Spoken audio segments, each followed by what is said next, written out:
Bonjour à tous, alors aujourd'hui on se retrouve pour Hi-Tech MA3. Au sommaire, on va parler des différentes caméras 360 degrés, ce qui veut dire les caméras qui filment tout autour d'elles.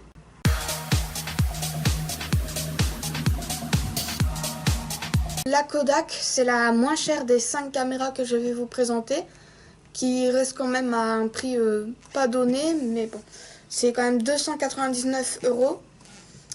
Après, la qualité d'image reste raisonnable, mais elle n'est pas très grande non plus. Elle peut être pratique tout simplement parce qu'elle filme à 360 degrés. Si on n'a pas trop les moyens, la qualité reste assez bonne. Après, je trouve que ce qui est intéressant, c'est l'autonomie de la batterie qui dure quand même 160 minutes. C'est beaucoup, je trouve. Contrairement aux autres caméras, elles durent toutes beaucoup moins longtemps, pourtant coûtent plus cher. Le stockage, il n'est pas énorme, mais ça reste plutôt bien quand même.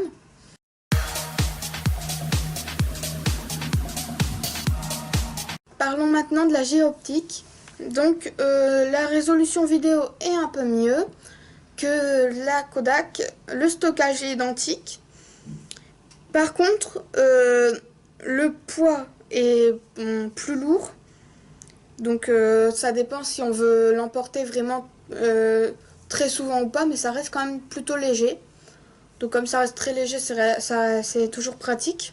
Je trouve qu'elle est intéressante quand même parce que il y a aussi un adaptateur pour trépied. Et dans ce cas-là, je trouve que c'est plus facile parce que si on n'a pas de table autour de soi pour le poser, les gens qui ont un trépied, vous pouvez l'emporter, vous avez l'adaptateur. Moi, je trouve que c'est très pratique.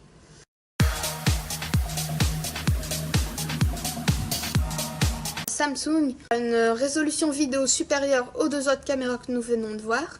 Donc la résolution est de 3840 x 1920 pixels. Après, je trouve que ce qui est intéressant aussi, c'est le stockage qui est identique à la gyroptique mais supérieur à la Kodak. Après, cette caméra coûte quand même 349 €, mais les dimensions sont intéressantes et je trouve que ce qui est plus intéressant aussi, c'est l'autonomie. Pour les gens qui filment longtemps, vous pouvez quand même rester 100 minutes sans brancher la caméra pour bien vous filmer. Donc c'est intéressant si vous vous servez souvent de votre caméra. Et je trouve que ce qui est intéressant, c'est aussi la forme de la caméra. Tout simplement parce que dans la forme, en fait, c'est comme si on dirait que... En fait, intégré, il y a un mini trépied. C'est mini, mais c'est très pratique. Comme ça, quand on le pose sur une table, je pense que ça reste plus stable, c'est plus pratique.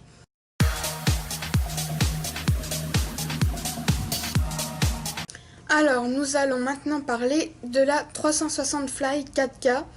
Donc, je trouve que cette caméra est intéressante, tout simplement parce que la résolution vidéo est de 2880 x 2880, ce qui est une bonne résolution, donc c'est intéressant. Après, l'autonomie reste plutôt bien quand même, c'est 1h30, donc 90 minutes d'autonomie, ça reste beaucoup.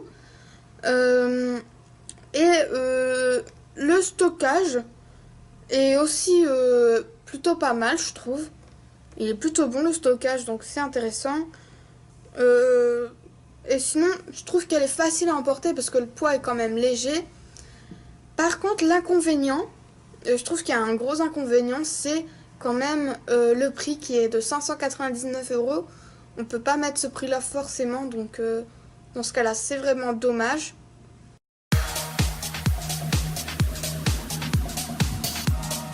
La Kodak Pixpro SP360 4K, donc 4000 points de résolution au lieu de 1900 et quelques pour la HD. Donc ça veut dire que l'image sera vraiment beaucoup plus nette. La résolution vidéo est très intéressante aussi car elle est de 2880 x 2880 pixels, c'est plutôt bien.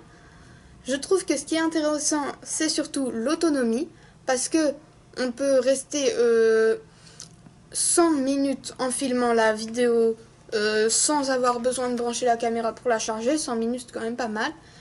Et on peut aussi faire 160 photos. Elle est intéressante pour quelque chose que nous n'avons pas vu sur les 4 autres caméras. C'est dans les accessoires. Parce qu'il y a un support vélo. Donc ce qui veut dire que si vous aimez bien filmer des balades, que vous faites du vélo, vous pouvez l'accrocher à votre vélo. Tant que vous faites attention à bien l'accrocher, il n'y a pas de souci et c'est très intéressant. Vous pouvez filmer tout ce qui se passe autour de vous. Et dans ce cas-là, moi je trouve que c'est quand même quelque chose qui fait que la caméra est quand même l'une des préférences. Je trouve que c'est très intéressant. Et après, le prix, c'est plutôt cher. Mais si vous filmez beaucoup et que vous avez les moyens, je vous conseille quand même cette caméra-là, qui est à 399 euros.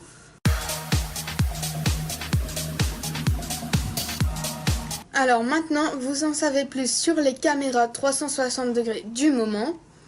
Donc, si vous voulez plus de détails, parce que j'ai pas pu tout expliquer aujourd'hui, vous n'avez qu'à aller au CDI, regarder le numéro 01net.